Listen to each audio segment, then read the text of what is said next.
Hi dear friends, ഇന്നത്തെ എൻ്റെ recipe നിങ്ങൾ സ്കിപ്പ് ചെയ്യാതെ മുഴുവനായിട്ടൊന്ന് കണ്ടു നോക്കൂ കേട്ടോ.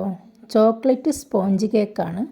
ആർക്ക് വേണമെങ്കിലും വളരെ എളുപ്പത്തിലും സിമ്പിളായിട്ടും രുചികരമായിട്ടും തയ്യാറാക്കി എടുക്കാൻ കഴിയുന്ന ഒരു ചോക്ലേറ്റ് സ്പോഞ്ച് കേക്ക്. ഒരു തവണ നിങ്ങൾ ഇതുപോലെ ഈ കേക്ക് ഒന്ന് തയ്യാറാക്കി കഴിച്ചു നോക്കൂ.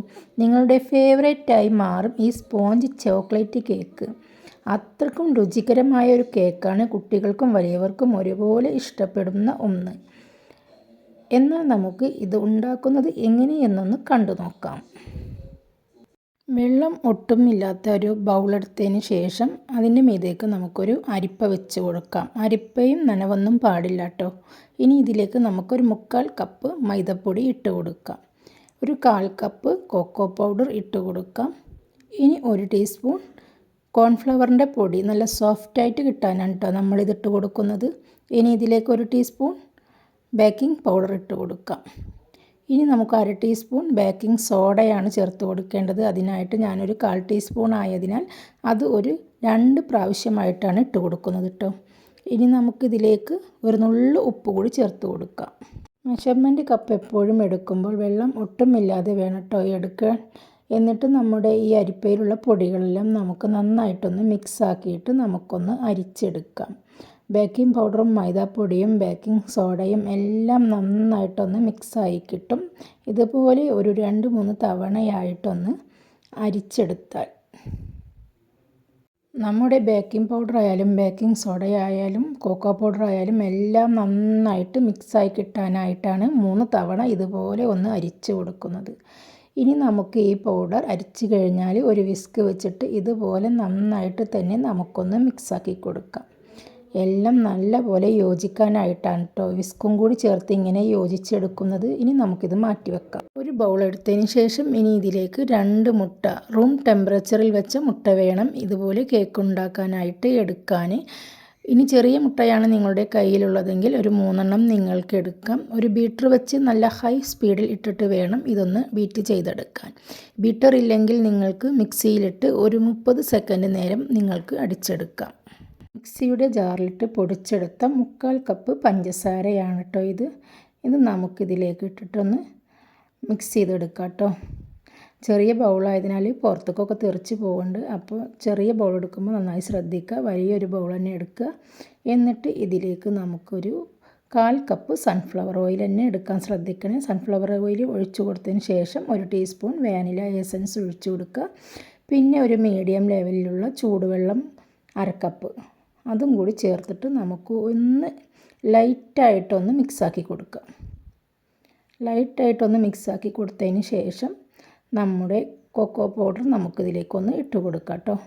കൊക്കോ പൗഡറും മൈദപ്പൊടി എല്ലാം മിക്സും കൂടിയിട്ട് നമുക്കിതിലേക്കിട്ട് ഒന്ന് ലൈറ്റായിട്ടൊന്ന് മിക്സാക്കി കൊടുത്താൽ മതി. അധികം ഒന്ന് അടിച്ചെടുക്കേണ്ട. അധികം അടിച്ചു കൊടുത്താൽ നമ്മുടെ മുട്ട ബാറ്റർ താഴ്ന്നു പോകും, നല്ല ഹാർഡായി പോകും നമ്മുടെ കേക്ക്. അതുകൊണ്ട് ഒന്ന് സോഫ്റ്റായിട്ട് ചെറിയ ഇതിലിട്ടിട്ട് ഒന്നങ്ങണ്ട് കറക്കിയെടുത്താൽ മതി. ഇങ്ങനെ ഒന്നുകൊണ്ട് കറക്കിയെടുത്തതിന് ശേഷം ഒരു വിസ്ക് വെച്ചിട്ട് അരികിലുള്ള സാധനങ്ങൾ അരികിൽ പിടിച്ച എല്ലാതും ഒന്ന് ഇങ്ങോട്ട് താഴത്തേക്ക് നീക്കിയിട്ട് വിസ്ക് വെച്ചിട്ട് ഒന്ന് റൊട്ടേറ്റ് ചെയ്ത് കൊടുക്കുക. കണ്ടോ, ഒരു വശത്തേക്ക് മാത്രം ഇതുപോലെ ഒന്നാണ്ട് റൊട്ടേറ്റ് ചെയ്ത് കൊടുത്താൽ മതി കേട്ടോ.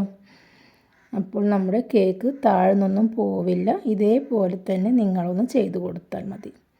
വളരെ രുചികരമായ ഒരു സ്പോഞ്ച് ചോക്ലേറ്റ് കേക്കാണ്. നിങ്ങൾ ഇതുപോലെ ഒന്ന് തയ്യാറാക്കി നോക്കൂ കേട്ടോ.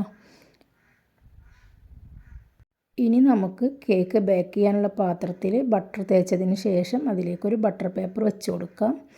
ബട്ടറോ നെയ്യോ എന്ത് വേണമെങ്കിലും നിങ്ങൾ പുരട്ടിയിട്ട് നിങ്ങൾക്ക് ബട്ടർ പേപ്പർ വെച്ച് കൊടുത്തതിന് ശേഷം നമ്മുടെ ഈ മിക്സ് ഇതിലേക്ക് ഒഴിച്ച് കൊടുക്കുക. കേക്കിൻ്റെ മിക്സ് ഒഴിച്ച് കൊടുത്തിട്ട് ഇതുപോലൊരു സ്പൂണോ ഫോർക്കോ എന്തോ വെച്ചിട്ട് ഒന്ന് ഇളക്കിയിട്ട് ഇങ്ങനെ ഒന്ന് വരയിട്ട് കൊടുക്കുക. പിന്നെ എയർ ബബിൾസ് പോവാനായിട്ട് ഇതുപോലെ ഒന്ന് തട്ടിക്കൊടുക്കുക. എന്നിട്ട് നമുക്ക് അടുപ്പിലേക്ക് ഒരു അലുമിനിയം പാത്രം വെച്ച് കൊടുക്കുക. അലുമിനിയം പാത്രത്തിൽ ഒരു തട്ട് ഇറക്കി വെച്ചതിന് ശേഷം നമ്മുടെ ബേക്ക് ചെയ്യുന്ന പാത്രം അതിലേക്ക് ഇറക്കി വെക്കുക. ആ വീഡിയോ എൻ്റെയൊക്കെ ഒന്ന് മിസ്സായി പോയിട്ടുണ്ട് കേട്ടോ.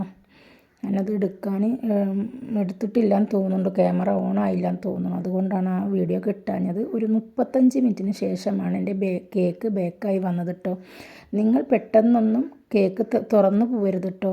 ഒരു 35 മിനിറ്റ് ആയിക്കഴിഞ്ഞാൽ തീ ഏറ്റവും സിമ്മിൽ വേണം ഇടാൻ കേട്ടോ.